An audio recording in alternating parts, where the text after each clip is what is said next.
afrontaré serenamente. Ya ves, yo he sido así, lo diré sinceramente.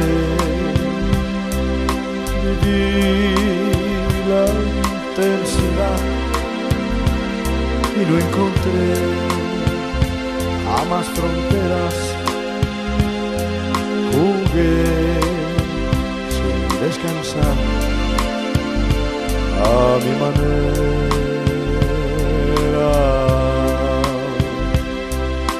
Jamás viví un amor que para mí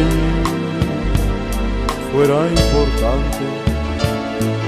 Comer solo la flor, lo mejor de cada instante.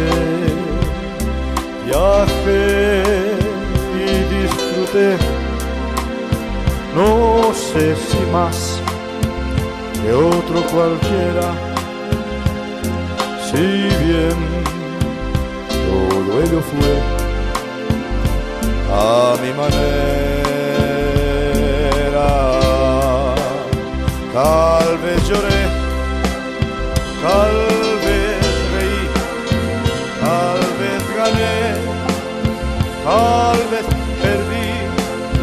Ahora sé que fui feliz, que si lloré también amé, y todo fue, puedo decir, a mi manera.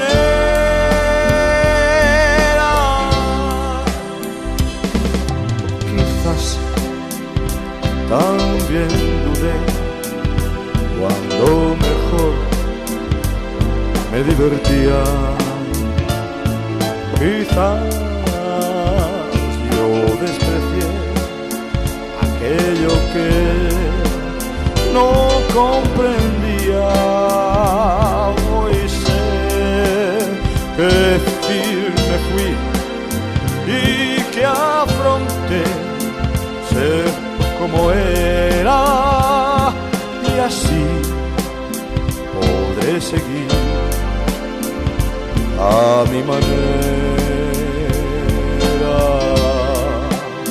Porque sabrás que un hombre al fin conocerá por su vivir. No hay por qué hablar, ni qué decir, ni recordar, ni hay que fingir. Puedo llegar hasta el final.